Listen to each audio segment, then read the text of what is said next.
Hello and welcome back to my allotment. We're here inside the shed at the moment, and I thought today we'd talk a little bit about saving seeds and drying your herbs and flowers. So first of all, why should we be saving our seeds in the first place when you can just buy them in the shops? Well, for me personally, I'm actually a really big fan of saving seeds. I find the whole process so fascinating. It's really interesting for me to geek out and nerd about the reproduction of plants and to even study the seeds themselves, because they're so unique and they're each adapted to their own conditions and dispersal. So first of all, it's really fascinating. If, like me, you grow your own vegetables and flowers every year, it can get quite expensive when you're buying your own seeds, especially if you're growing any rare varieties. You might only get 4 or 5 seeds in a packet and they can be quite expensive. But if you're saving your own, it's free to do. The seeds are going to be really fresh, which means they're going to germinate much faster, and then they're also going to be more acclimatized to your growing conditions, your soil and your climate. It's also environmentally friendly, it's fun to do, and it's great because it means you can share the seeds with your family and friends. So what I thought we'd do is I'll show you my little setup here in the shed. I'll show you what seeds I'm saving, how I'm preserving my calendula flowers, and we might nip outside and harvest a few more things to bring in here. On this plate here I've got some calendula flowers drying, so I cut these off when they were fresh and just placed them face down, and these I'll be using to try and make my own calendula oil and also a salve, which is like a beauty product. So they're great for moisturizing the skin. Basically, it's good for skincare. Not something I've done before, but I'm going to follow the blog of Lovely Greens, that's Tanya, and also Finch and Folly, because she has some recipes on her blog too. So it's just a new thing for me to try this year. In this bowl I have my Welsh onion flower heads, and you can see there all the seeds are inside that dried up flower head. So when you're harvesting these, it's just a case of tapping them onto a bowl and then all the seeds will come out. And onion seeds look all very similar, nice and black. In fact, you could even eat the seeds, use those in cooking as well. So there's another reason you can eat them. In this tray I have some lupin seed pods, and these will all come on one main stem after the flowers have died. And you want to harvest them when it looks like this, all brown, and the seed pods are actually quite furry, and naturally these will dry and twist open. Can you just about see the seeds in there? So that's what they'll do, but you could just harvest them a bit like a pea pod and just split them open if they haven't already. But there you go, there's some seeds inside there. In this bowl I have the flower seeds of Orlea grandiflora, and these are quite an expensive seed to buy. It's a great flower for cutting, it's a lovely white flower, so I've saved the seeds from this. And in here we have some calendula seeds. This is a particular yellow variety that I really liked and wanted to keep separate from all of the others, but these are really crispy and dry now, so they're perfect and ready for harvesting from the actual flower head. And in this big tray I have lots more calendula flowers that are all mixed. This is from Art Shades Mix, so there's lots of oranges and yellows in here. And you can see how on the right hand side these are much browner, more dry and crispy, whereas this side is still relatively quite fresh. So this still needs a lot more drying to go before it's ready to be packaged and saved. And underneath we have yet more calendula flowers. I'm harvesting these every week, just taking off the flowers, and we'll show you in a moment just how we do that. Now when it comes to actually harvesting the seed from the flower head, what you want to do really is just use your thumb on these and rub it over, and you'll find all of the little seeds in there. They are actually mixed with some what we call chaff, which is basically the seed casing. That's not going to germinate, that's not going to do anything. That's just a protective layer from the seed head. So you can discard of this now. Again, just sort of rubbing it over, letting those seeds just fall out. There's some chaff in there, but I'll show you how to get rid of that in just a moment. So to get rid of all of the little bits in here that's called chaff that you don't really want mixed up with your seeds, you want to get yourself quite a shallow tray. This has quite a high ridge, so ideally you want it about half the size of that. But I find these little drip trays for your plant pots work really well, particularly if it's a terracotta one, they're great. But what you want to do is you want to hold it up to your mouth level and shake it and blow at the same time. And what should happen is all the chaff, which is really light, will sort of fly off the side, whilst hopefully the seeds should remain in the actual tray. Let's give it a go.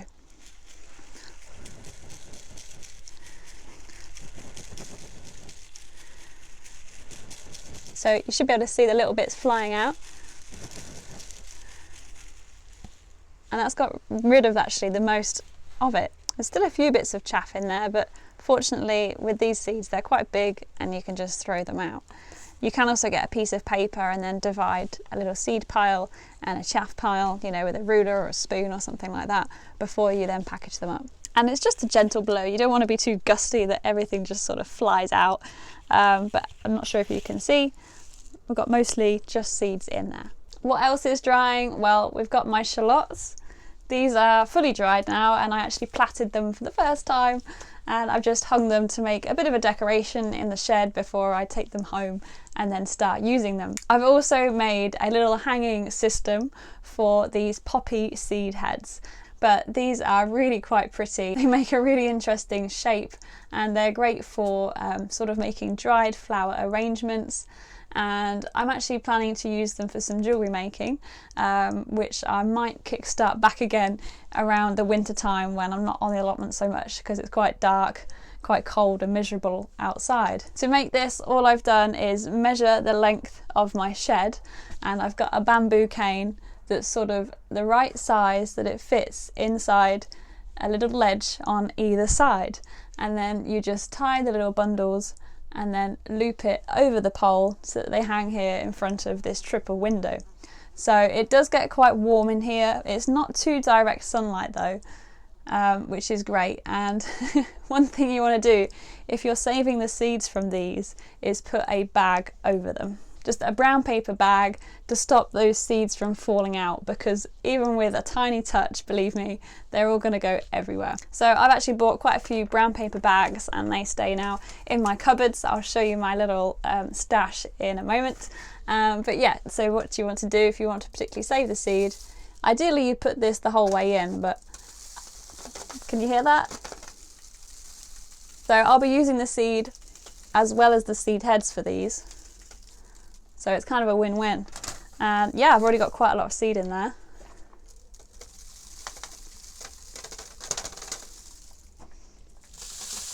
Ooh, there's lots in that one.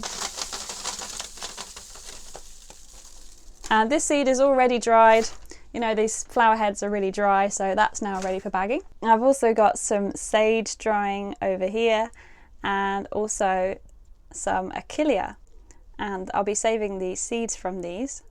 And all you really do is pinch out the centre, and those are the seeds right there, tiny. If we take a look inside my cupboard, you'll see some of my materials that I use. I will give you a full shed tour probably this autumn, guys. I know you've been asking for it, but here I've got a whole other jar of calendula flowers that I'll be using. In here, calendula petals, so I've got a lot of calendula petals in there. What is that one? The actual flower, so that's the full flower, as I might use the full flowers on bars of soap. I don't really know, I'm just going a bit calendula mad this year.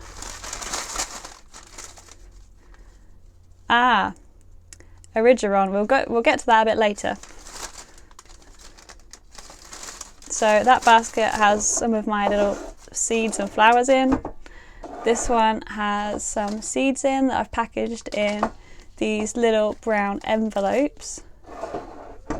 And we come to my brown envelopes. I got these off Amazon. I'll put a link down below if you're interested.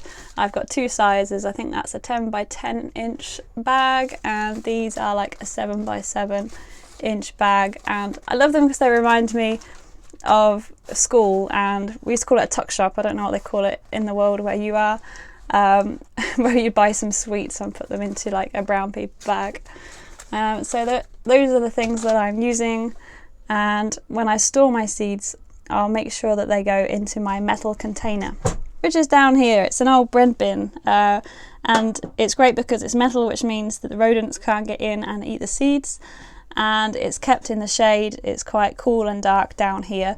You don't want to keep your seeds in direct sunlight anywhere they're going to get really hot, because it can damage the seed and make it less successful and viable. Well, I think you've seen everything there is to see in my shed for now, so let's pop outside and harvest a few more things to dry inside my little station here.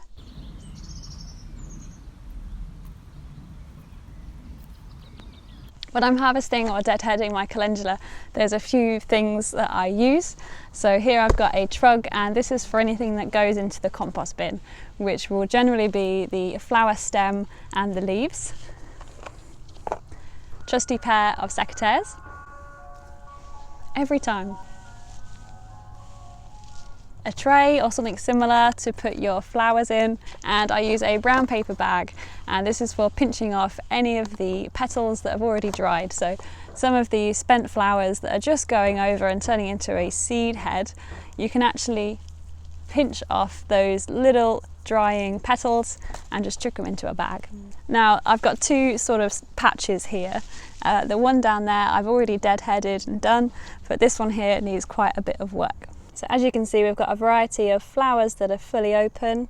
Here this seed head is developing, so we can harvest the seed head for this, or some that are actually in between, and this is one where I would pinch off the flowers, the petals, pop that into the brown paper bag, and I'll just work my way around. So if it's a seed head like this, we will take the secateurs and cut it down at the base of the stem there where it joins, so that we leave this bud to carry on growing, and then that will flower. So the more you deadhead and the more you get rid of all these seeds, the more it will bloom. That's a good one for seeds. Look at the size. Look at the size of it. Now this one here, if I want to harvest this one, I need to cut it right down here. You can only just see, because you're not going to get any new buds form on here. You'd see them if you did. And then we're just going to discard the stem. That'll go in the compost bin, and then put that face down on a plate and leave it to dry. Now that seed head isn't quite developed yet, so you can either let that mature a little bit longer on the plant, or you can cut it off. It's not a huge head like the previous one. Put it in the compost bin, it's completely up to you. This is a seed head that's ready for harvesting. See how big they are, nice and round and quite open? That's a good sign that it's ready to pick. Of course you could let them brown. That's when they're really ready and dry, but you run the risk of them just falling off all over the place, and then you're not able to scatter them where you want the seeds to grow.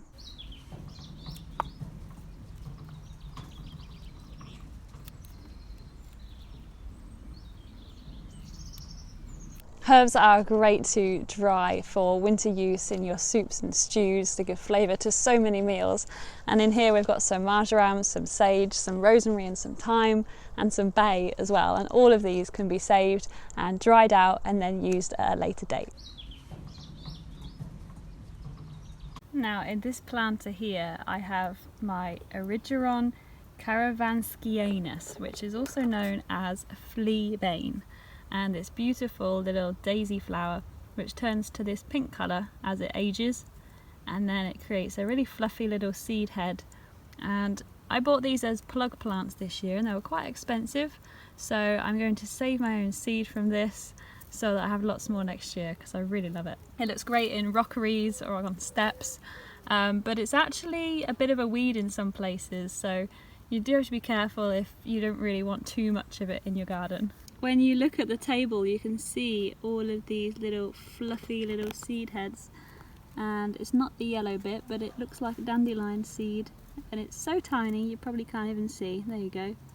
So I'm going to try and find a flower head that's turned to seed, and I just spotted one. This here is what you want to pick, so I'm literally just going to pinch that with my finger and thumb over it so I don't lose any of those seeds, pull it off, maybe use my nail to cut it off, there we go, and then I'm going to put this into the envelope, or bag even, it's not an envelope, and you can see in there I've already got quite a few.